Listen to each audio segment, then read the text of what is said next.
미국이 북미 회담 결과를 곧 발표할 것으로 보입니다. 정부가 알뜰 주유소를 늘리고 공공유료 공동구매 등을 위한 종합대책을 다음 달까지 마련해 발표하기로 했습니다. 나경원 전 한나라당 후보의 남편 김재호 판사가 기소를 청탁했던 검사가 청탁받은 사실을 시인한 것으로 알려졌습니다. 전국 4년제 대학들이 올해 등록금을 지난해보다 평균 4.5% 인하한 것으로 나타났습니다.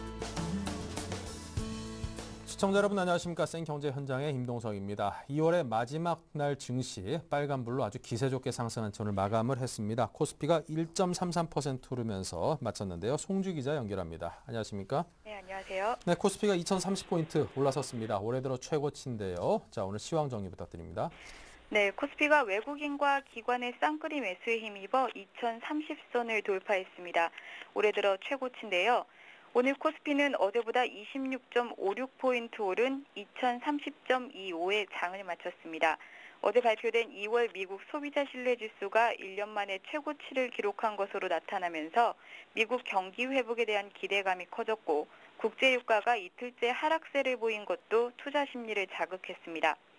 개인이 5,262억 원어치를 순매도했지만 외국인이 5,202억 원어치 사들이며 지수 상승을 주도했습니다. 특히 이 거래일 동안 팔기만 하던 연기금이 순매수로 돌아서는 등 기관이 1,729억 원어치 사들이며 지수 상승에 힘을 보탰습니다. 업종별로는 기계를 제외한 모든 업종이 상승했습니다. 특히 운송장비가 3.45% 오른 것을 비롯해 전기전자와 의료정밀, 제조업 등이 강세를 나타냈습니다. 시가총액 상위 종목 중에서는 현대차와 기아차, 현대모비스 등 현대차 3인방이 동반 급등했습니다. 반면 하나금융지주와 신한지주, KB금융지주 등 금융주는 약세를 보였습니다. 코스닥은 어제보다 1.95포인트 오른 542.30에 거래를 마쳤습니다. 네, 자 그동안 줄곧 매도 공세를 이어왔던 투신권 그리고 연기금이 모처럼 순매수에 나섰는데요. 이 기관이 겨울잠에서 깨어났다 이렇게 봐도 되는 걸지요? 네, 기관의 기한을 속단하기엔 아직 이르다는 게 전문가들의 평가입니다. 먼저 오늘 기관은 1,727억 원어치 매수 우위를 보이면서 5,201억 원 순매수한 외국인과 지수를 끌어올렸습니다. 특히 연초 국내 주식형 펀드 환매 러시로 매도 행진을 이어온 투신이 이틀 연속 순매수에 나섰고 연기금 역시 10일거래일 만에 순매수로 전환했습니다. 그러나 이 같은 기관의 선전을 완벽한 추세 전환으로 보기엔 무리가 있다는 분석입니다. 국내 주식형 펀드에서 환매가 여전히 이어지고 있어 자금 유출 규모에 따라 언제든지 매도로 전환할 수 있다는 얘기입니다. 실제로 국내 주식형 펀드에서는 19거래일 연속 환매가 이어지며 올해 들어서만 4조 5천억 원이 빠져나갔습니다. 이틀간의 투신권 순매수가 그동안의 환매 과정에서 줄였던 주식 비중을 소폭 조정하는 차원에서 이뤄진 것이라는 해석이 지배적입니다. 증권사들은 당분간은 미국 경기지표 호조와 유럽의 유동성 공급, 중국의 추가 지급 준비율 인하 기대감에 상승장이 펼쳐질 것으로 예상하고 있는데요. 다만 상승장의 주체는 기관보다는 풍부한 자금을 손에 쥔 외국인이 될 것으로 보고 있습니다. 네, 자 코스피가 올해 들어 최고치를 기록한 데 이어서 대장주인 삼성전자 역시 오늘 최고가 경신했군요. 네, 삼성전자가 120만 원을 돌파하면서 또다시 사상 최고가를 갈아치웠습니다. 삼성전자는 어제보다 1.77% 오른 120만 6천 원에 장을 마쳤습니다. 삼성전자의 강세는 일본 D램 반도체 업체인 엘피다의 파산 신청으로 세계 D램 공급의 44%를 차지하는 삼성전자가 반사이익을 얻을 것이라는 가능성이 높아지면서 투자 심리를 크게 호전시킨 것 때문으로 분석됩니다. 엘피다의 파산보호 신청으로 최근 바닥을 쳤던 D램 가격은 2분기 이후 본격적인 상승 국면에 진입할 가능성이 높아졌습니다. 2분기 후반 출시될 것으로 보이는 신규 주력 모델 갤럭시 S3에 대한 기대감도 높습니다. 주력 모델 성공으로 스마트폰 분기 출하량이 5천만 대를 넘어서면 올해 영업이익이 21조 원을 넘어설 가능성도 높은 것으로 전망됩니다. 이렇게 3분기에 스마트폰 출하량이 5천만 대를 넘어서고 통신 부문 영업이익도 3조 원을 돌파할 경우 분기 영업이익이 5조 원대에 이를 가능성도 있다고 기대가 나오고 있습니다. 네, 자 지금까지 증시 관련 소식을 송주희 기자와 함께했습니다. 감사합니다. 고맙습니다.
네, 오늘의 주요 뉴스를 전해드립니다. 미국이 북미 회담 결과를 곧 발표할 것으로 보입니다. 미국은 현지 시간 29일 오전 9시께 지난 23일에서 24일 중국 베이징에서 진행했던 3차 북미 고위급 회담 결과에 대해 발표할 것으로 알려졌습니다. 미국은 북한과의 협의에서 우라늄 농축 프로그램 가동 중단을 비롯한 비핵화 사전 조치와 대북 식량 지원 등 쟁점 현안과 관련해 큰 틀에서 진전을 이룬 내용을 공개할 것으로 보입니다. 북한은 미국의 식량 지원에 대해 지난해 말 협의에서 양측이 공감한 24만 톤 영양 강화제 외에 옥수수 5만 톤을 추가하는 총량 30만 톤 지원을 요구한 것으로 전해졌습니다. 정부가 알뜰 주유소를 늘리고 공공 유류 공동 구매 등을 위한 종합대책을 다음 달까지 마련해 발표키로 했습니다. 정부는 오늘 과천청사에서 박재환 기획재정부 장관 주재로 물가관계 장관회의를 열고 이 같은 내용의 물가 안정 방안을 논의했습니다.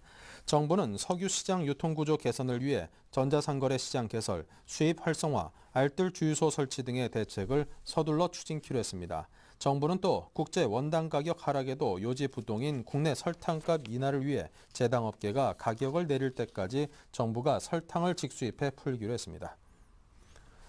나경원 전 한나라당 후보 남편 김재호 판사가 기소를 청탁했던 검사가 청탁받은 사실을 시인한 것으로 알려졌습니다. 팟캐스트 라디오 나는 꼼수다는 지난해 10월 서울시장 보궐선거 당시 김재호 판사가 나 후보를 비방한 네티즌을 기소해달라는 청탁을 했다는 의혹 제기에 대해 인천지검 부천지청 박은정 검사가 공안수사팀에 자신이 김 판사로부터 기소 청탁을 받은 사실을 말했다고 밝혔습니다. 이에 대해 검찰과 법원은 경찰이 수사 중인 사안과 관련해 특정인의 진술에 대해 확인해 줄 수도 없고 입장을 내놓을 것도 없다고 말했습니다. 전국 4년제 대학들이 올해 등록금을 지난해보다 평균 4.5% 인하한 것으로 나타났습니다. 교육과학기술부가 대학 알림이 사이트를 통해 공개한 186개 4년제 일반 대학의 연간 등록금 평균은 670만 6천 원으로 지난해보다 4.48%가량 낮아진 것으로 조사됐습니다. 대학별로는 서울시립대가 지난해 477만 5천 원에서 올해 237만 9천 원으로 49.9%가 하락해 가장 인하폭이 컸고 경영부실대학으로 선정돼 신입생 모집 정지 조치를 당한 선교청대가 21.6%로 그 뒤를 이었습니다. 또 연간 등록금이 800만 원 이상인 대학은 24개였고 울산과학기술대와 한국교원대, 대신대, 칼빈대 등 4곳은 등록금을 인상했습니다. 신용카드사들이 부가 서비스를 대폭 축소하거나 없애기로 했습니다. 여신금융업계에 따르면 카드사들은 다음 달부터 포인트 적립, 할인율 축소, 전월 사용액 상향 조정, 제휴사 혜택 종료 등을 통해 부가 서비스를 줄이거나 폐지하기로 했습니다. 카드사별로는 신한카드가 6월부터 포인트 적립률을 0.1%로 축소하기로 했습니다. KB국민카드는 5월부터 프라임 회원 대상 포인트리 적립 서비스를 종료하고 8월부터 주요 할인 제휴 포인트리 적립 서비스를 중단키로 했습니다. 카드사들은 가맹점 수수료율 차별 금지 법안이 국회를 통과함에 따라 수수료 수익이 급감할 것으로 예상돼 부가 서비스를 대폭 줄일 수밖에 없다는 입장입니다. 영업정지된 프라임저축은행이 새누리당 이상득 의원 측에 수억 원대의 금품 노비를 벌였다는 단서가 포착돼 검찰이 수사에 나설 것으로 알려졌습니다. 저축은행 비리합동수사단은 영업정지된 프라임저축은행이 퇴출당하지 않기 위해 이 의원 측에 금품 노비를 벌였다는 내용의 첩보를 입수해 곧 본격 수사에 착수할 것으로 알려졌습니다. 합수단은 첩보상으로 금품 노비가 진행된 시점과 이 의원의 사건 기록에 나오는 뭉칫돈 입금 시점 등이 일치하는지 확인하고 있는 것으로 전해졌습니다. 이에 대해 이 의원 측은 어느 저축은행부터라도 부탁받은 적이 없고 관여한 것도 없다며 혐의를 강력히 부인했습니다. 네, 오늘 3월에는 이제 국내에서도 각 상품의 가격, 품질, 성능 등을 총체적으로 비교한 컨슈머 리포트가 발간된다고 합니다. 경제부 윤홍 기자를 연결해 듣겠습니다. 안녕하십니까? 안녕하세요. 네, 이 안에 어떤 상품에 대한 비교 정보가 나오는지 또 얼마나 구체적인 정보가 담길지 궁금한데요. 예, 그렇습니다. 공정거래위원회가 다음 달 초 등산화를 시작으로 한국형 컨슈머 리포트를 본격 가동합니다. 컨슈머 리포트라는 것은 소비자가 낸 리포트, 즉 소비자의 눈높이에서 본 상품에 대한 비교 정보를 말하는데요. 이를 계기로 그동안 실제 제품의 질에 비해서 과도하게 가격을 올려받은 기업들의 명단이 밝혀질 예정입니다. 한국형 컨슈머 리포트의 첫 번째 상품으로는 등산화가 지정됐습니다. 3월 초에 보고서가 나오는데요. 공정위는 현재 상품 정보에 대한 용역 작업을 진행하고 있습니다. 등산화가 첫 번째 대상으로 지정된 것은 봄철을 맞아서 시기적으로 등산화 수요가 급증할 것으로 예상되는 데다 최근 아웃도어 시장이 팽창하면서 가격 거품이 꼈다고 판단했기 때문입니다. 실제로 시중에서 판매되는 등산화 가운데 상당수는 가격이 비싸야 고급 제품으로 인식된다는 아웃도어 업계의 상술과 맞물려서 수십만 원의 가격에 달하는 상품도 나오고 있습니다. 공정위는 등산화에 이어서 유모차에 대한 상품 비교 정보를 제공하고 연금보험, 보온병, 어린이 음료수, 프랜차이즈, 커피, 무선주전자, 마스크팩, 건전지 등 다양한 분야로 컨슈머 리포트를 발간할 예정입니다. 이 컨슈머 리포트의 상품으로 선정되는 기준은 국민 생활과 밀접한 생활용품이거나 고가일수록 선호도가 높은 상품, 또 사업자와 소비자 간 정보 비대칭성이 큰 금융상품 등입니다. 컨슈머 리포트는 매월 2개 정도가 만들어지며 공정위가 지난 1월에 개설한 스마트 컨슈머 사이트를 통해서 온라인으로 소비자에게 제공될 예정입니다.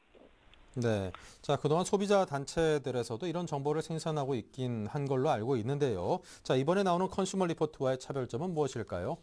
네, 그동안 소비자 단체에서 제공된 상품 비교 정보가 단순 서술형의 나열식이었다면 컨슈머 리포트는 가격, 기능, 구매 시 주의사항 등 항목별로 메뉴를 체계화해서 소비자들이 좀 더 쉽게 이용할 수 있도록 한 것이 특징입니다. 외국의 컨슈머 리포트처럼 비교 제품, 비교 항목, 비교 결과, 추천 제품, 구매 가이드 등으로 메뉴를 구분해서 상세히 제공하고요. 이 비교 정보 생산 품목에 대해서 소비자들이 상세한 이용 후기를 등록할 수 있도록 메뉴를 마련했습니다. 공정위는 10여 개 품목에 대한 상품 비교와 별도로 상반기 중에 컨슈머 리포트 전용 모바일 앱을 개설해서 소비자가 직접 휴대폰으로도 비교 정보 생산에 참여할 수 있는 클릭 정보 DIY 섹션을 마련하기로 했습니다. 이를 통해서 외국과는 차별화된 좀 더 진화된 컨슈머 리포트 시스템을 만들겠다는 것입니다. 이를 위해서 공정위는 상품 비교 정보에 2억 원, 유통 구조 분석에 2억 원 등 컨슈머 리포트 생산과 관련한 예산을 올해 9억 원을 배정했습니다. 네. 자, 이것이 원래 미국에서 발간되는 것으로 알고 있는데요. 그렇다면 미국 시장에서의 영향력은 어느 정도인지, 또 우리 한국 시장에서의 영향력에 대한 전망은 어떤지요? 네, 공정위가 벤치마킹한 컨슈머 리포트는 미국 소비자협회가 발간하는 월간지입니다. 매월 일정 품목을 선정해서 업체별로 성능, 가격 등의 우월을 비교 분석하는데요. 역사만 벌써 70년이 됐습니다. 미국에서는 굉장한 영향력을 갖고 있는데요. 컨슈머 리포트가 2001년 미쓰비시의 SUV 모델 몬테로의 결함을 지적한 뒤 이 차의 판매가 60%가량이나 감소했을 정도로 권위를 인정받고 있습니다. 최근에 애플이 아이폰 4를 출시했을 때 데스 그림 문제가 지적되자 처음에 애플은 음의 세력의 모함이라고 주장했지만 미국 컨슈머 리포트에서 이 같은 내용이 게재되자 스티브 잡스가 직접 해결에 나선 적도 있습니다. 하지만 70년 역사를 가진 이 같은 미국 컨슈머 리포트와 비교해서 국내에서 정부 주도로 처음 도입되는 컨슈머 리포트가 어느 정도 영향력을 발휘할지에 대해서는 아직까지는 회의적인 시각도 적지 않습니다. 한국의 컨슈머 리포트는 공정위가 예산을 지원하고 소비자 단체가 용역을 수행해서 상품 비교 정보를 생산하는 방식인데 국내 소비자 단체들의 규모나 역량이 미국 등 선진국과 비교하면 아직까지는 영세하기 때문입니다. 결국 소비자 단체의 상품 분석 역량을 키우는 것이 컨슈머 리포트 성공의 핵심적인 열쇠가 될 것으로 보입니다. 또 상황에 따라서 컨슈머 리포트의 부작용도 생각해 볼 수 있는데요. 기업들이 자기 브랜드 제품에 대한 비하 등을 비난할 경우 소송 등으로 번질 가능성도 배제할 수 없습니다. 공정위가 아무리 객관적인 실증 자료를 토대로 비교 분석을 한다고 해도 비교 대상 업체의 대다수가 유명 브랜드이고 자칫 제품의 명색에 치명적인 타격을 입을 수도 있기 때문입니다. 네. 자, 이 3월부터 선보이게 될 컨슈머 리포트 기대가 큽니다. 지금까지 윤홍호 기자와 함께했습니다. 감사합니다. 감사합니다.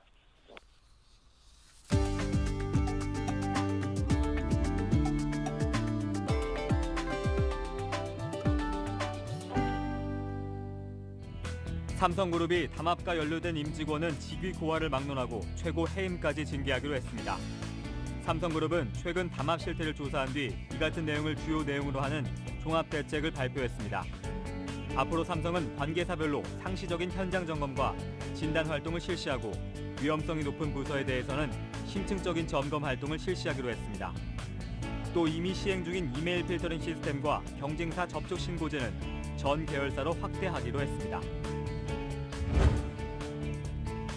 SK텔레콤이 내년 롱텀 에볼루션망과 와이파이망을 동시에 사용하는 하이브리드 네트워크 기술을 활용해 100메가비트 속도의 초고속 무선 인터넷 서비스를 제공합니다. 하이브리드 네트워크 기술을 적용해 최고 70메가비트 속도를 내는 LTE와 최고 30메가비트 속도의 와이파이를 동시에 사용하면 무선에서도 유선처럼 최대 100메가비트 속도를 구현할 수 있게 됩니다. SK텔레콤은 세계 최초로 상용 개발에 성공한 이 기술을 MWC에서 시연했습니다. 애플이 다음 달 7일 미국 샌프란시스코에서 열리는 특별 이벤트에서 아이패드 3를 선보일 전망입니다. 애플이 다음 달 7일 행사에서 아이패드 3를 공개한다면 아이패드 2 출시 후 1년 만에 새 제품을 내놓는 것입니다. 그러나 애플은 이날 행사가 아이패드 3 출시와 관련된 것인지에 대해서는 그리고 차세대 아이패드에 어떤 기능이 장착될지에 관해서는 공식적으로 알려진 것이 없습니다.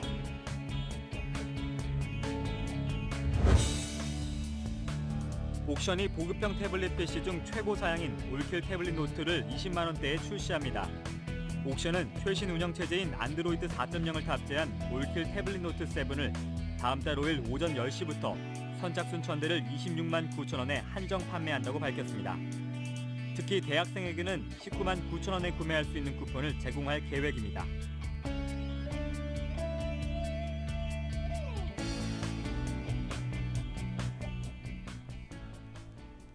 네, 이상으로 생경제 현장을 마칩니다. 감사합니다.